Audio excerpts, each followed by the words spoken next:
Mithra, who in the ancient tablets of civilizations connected with Aryan tribes is introduced as the god of light and companion of the sun god, transforms into a mysterious deity when entering Roman beliefs, whose ceremonies must be conducted in the darkness of caves and places hidden from ordinary people's view. This difference in the approach of Mithra's followers in the Eastern and Western civilizations has led to the absence of a clear and precise definition of the Mithraic faith's background and the beliefs and rituals of its followers.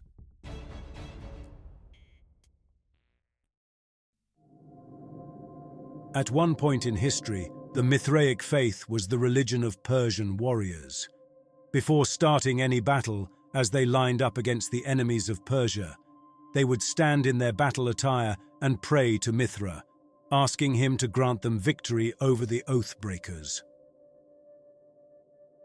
Setting aside the bravery and courage of the Persians, these special rituals became a question mark for the opposing army, and the most significant enemy of the Persians, the Romans, came to believe that the unseen support and presence of Mithra were the reasons behind the repeated victories of the Persians. Thus, they too adopted the Mithraic faith, hoping that the Persian deity would also extend his helping hand towards them.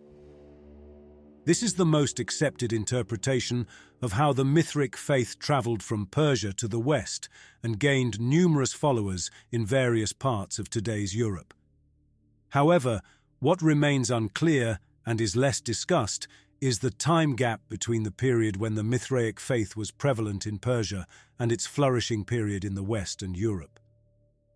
This subject is discussed in detail in this book.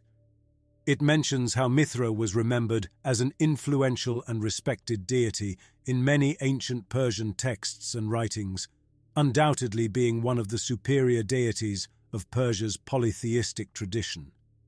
Mithra also appears in the ancient beliefs of the inhabitants of India and is referred to as a benevolent deity, one who comes with light and brightness and is a companion to the sun god.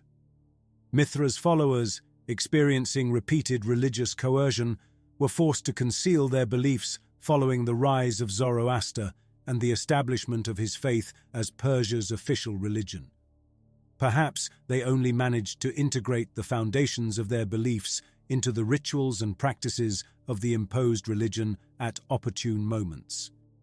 The fact that no place named Merkade as the Temple of Mithra has been found in Iran also stems from these religious compulsions. Previously, we discussed the similarity of places like Zurkhane to Merkades, with the additional explanation that it seems Mithra's followers in Persia at some point were not allowed to establish a Merkade. Therefore, they defined and constructed Zurkhanes with the specific characteristics of Merkades to be able to perform rituals similar to the Mithraic faith under the guise of a form of sport. We are not only dealing with the religious suppression of the Mithraic followers. The Parthian kings in the history of Persia were adherents of the Mithraic faith.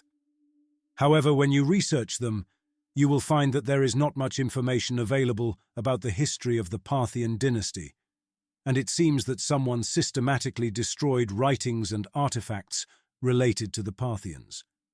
As a result, our current knowledge of the Parthians is very limited. Additionally, this book discusses how the history of the Parthian dynasty was lost due to efforts to eradicate the Mithraic faith. It wasn't that someone sought to eliminate the Parthians. Rather, the connection between the Parthian kings and Mithra was so strong that when artifacts related to Mithra were destroyed, it inadvertently led to the erasure of Parthian history as well. However, the situation with the Romans was the opposite. Soldiers who followed the Mithraic faith built Mithraic temples in all the lands they conquered.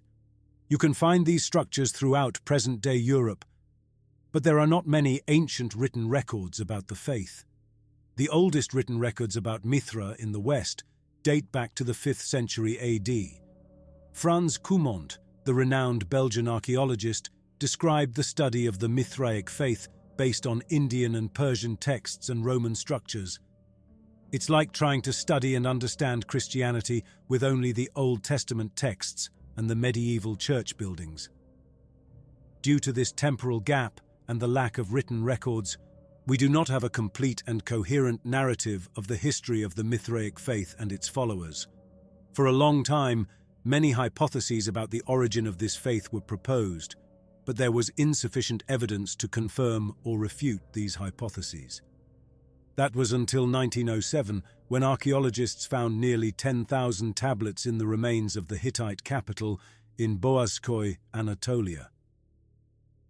The Hittites were an Indo-European group who established their kingdom between 1700 and 1200 BC in an area encompassing parts of present-day Turkey, Iraq, and Syria.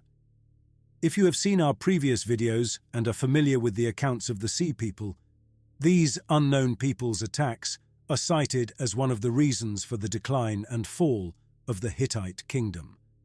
Particularly archaeological studies have shown that the Hittite capital in Boğazköy was not destroyed, but mysteriously abandoned. It's as if the people suddenly left the city to escape something unknown to us. A topic to keep in mind as we will delve into discussions about the presence of mysterious forces in the Middle East in future. However, the discovered Hittite tablets, which were later identified as part of a royal archive, provided a better understanding of the ancient beliefs related to Mithra. In one of these tablets, Mithra is mentioned alongside the Lord of Heaven as the god who protected a treaty between the Hittites and their neighboring kingdom, the Mitanni. The Mitanni civilization, like the Hittites, had Indo-European roots and occupied an area extending from western Persia and northern Mesopotamia to southern Anatolia. An indication that all the discussions we have followed since the start of this channel are interconnected is one of the hypotheses about the lineage of Nefertiti, the wife of Akhenaten of Egypt. If you have followed the discussions related to ancient Egypt, you know that Akhenaten, one of Egypt's renowned pharaohs, after ascending to the throne, rejected the ancient Egyptian beliefs in polytheism and turned a faith based on a single god named Aten into the official religion of Egypt, a religion centered on the worship of the sun god. Many hypotheses have been proposed about the reason for Akhenaten's approach, and we will certainly return to this discussion. However, one of the hypotheses related to today's video discussion is about Nefertiti, Akhenaten's wife. She is introduced as a Mitanni princess, a member of the Mitanni royal family who entered the Egyptian royal family as part of the Mitanni's peace treaty with Egypt. In this hypothesis, she is the one who introduces Akhenaten to the sun god, a deity named Mithra, whose recorded beliefs date back over 4,000 years. However, we still have the same categorization between Mithra's followers in the East and the West. In Persia and India, Mithra is the god of light and companion of the sun, the protector of the Aryans and the guardian of covenants. A deity whose name kings used to lend credibility to their treaties, warriors sought help from for victory over enemies, and ordinary people saw as their main protector when living righteously. But when Mithra crosses the Roman borders to the west, he transforms into a god whose ceremonies must be conducted in the darkness of Mithraea, and whose followers become a mysterious group with a limited number of members who perform secret rituals. Even some hypotheses suggest they laid the foundation for today's Freemasonry. So, if you come across a narrative of Mithra and want to know whether it pertains to ancient Persian beliefs or to the narratives that changed after reaching Rome, first check the name Mithra in the original text. If it is written as Mithras, you are dealing with a non-Persian text, which might differ from Persian interpretations and narratives. The second and more important indicator is the author's approach to the myth of Mithra's first sacrifice.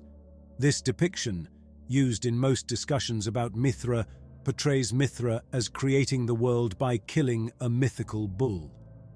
Based on this myth, In the descriptions to be reviewed in future videos, sacrifice and even the consumption of the sacrificial blood are introduced as significant parts of the Mithraic secret rituals. However, it might interest you to know that in ancient Persian texts, Mithra does not sacrifice a creature. In Zoroastrian narratives, the mythical bull is killed by Ahriman.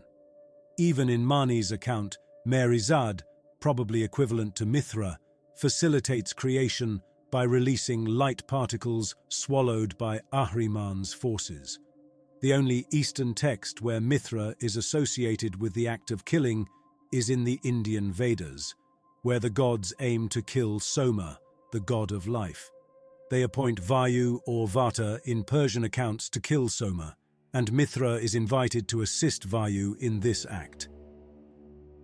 In upcoming videos, we will discuss more about this, especially the secret rituals of the Mithraic followers. So, concluding this video with a discussion emphasized in both of these books. If the monotheistic rulers of Persia and Rome had not pursued the systematic suppression of Mithra's followers, many inhabitants of today's world would likely follow the Mithraic faith, and the narratives of secretive rituals of a mysterious cult in the darkness of night would not exist.